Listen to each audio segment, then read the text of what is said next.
all these little incidences that happen prove there's a God in heaven. Mm-hmm. Believe me, it couldn't happen.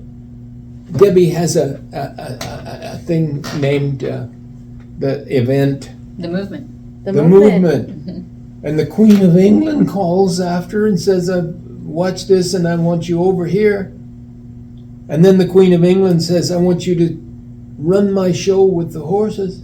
That's incredible. Yeah. I still can't get over that story. And when you got the farm, did you envision all of this? Like what was your, so you wanted from the get-go a learning center. Oh, how amazing. Yeah. This was actually a hospital. In 66. Yeah.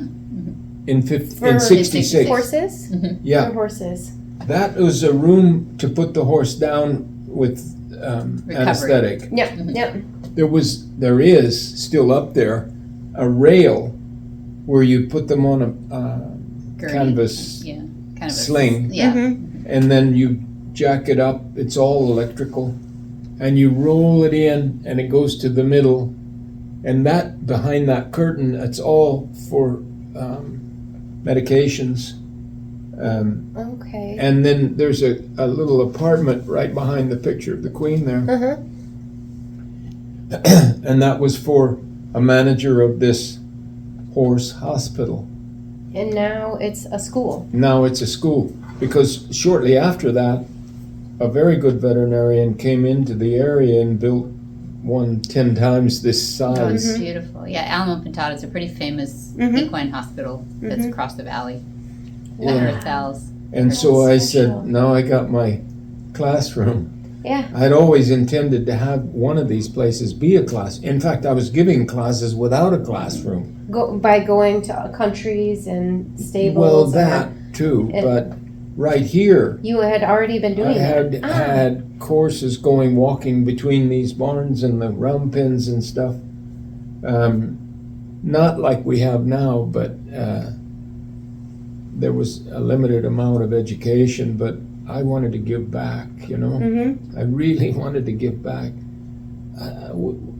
We don't charge the veterans anything. No. For, No, we feed them and house them. And take we care of feed them. them and house them.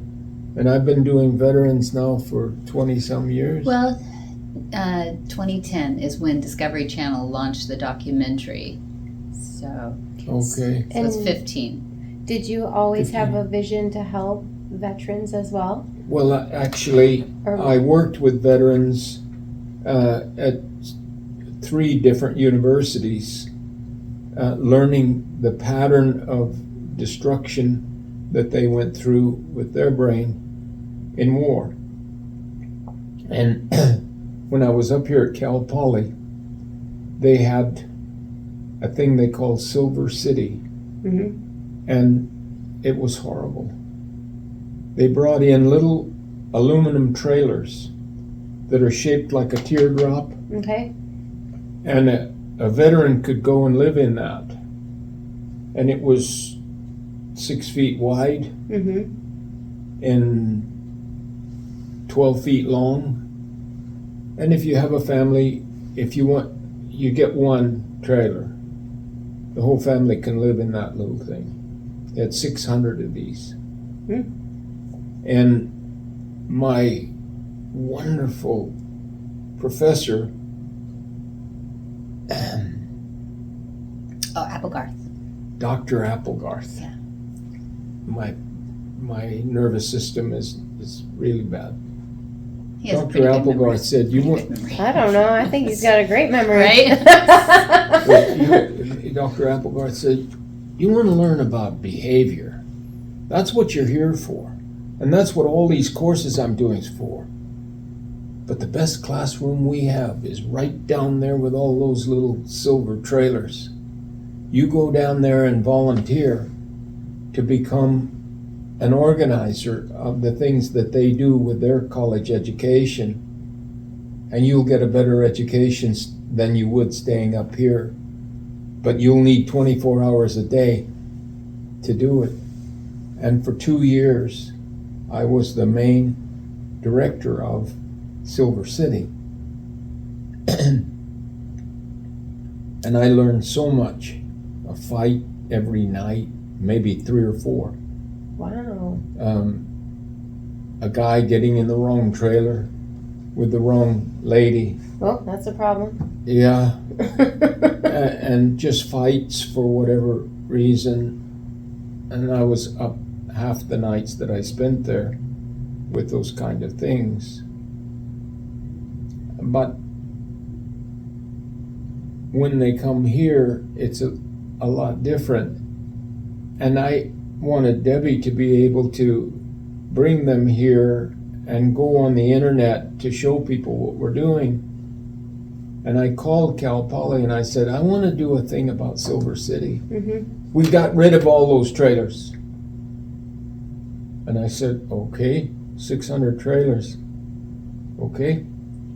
And she said, in fact, I'm told to tell you we never had a Silver City here.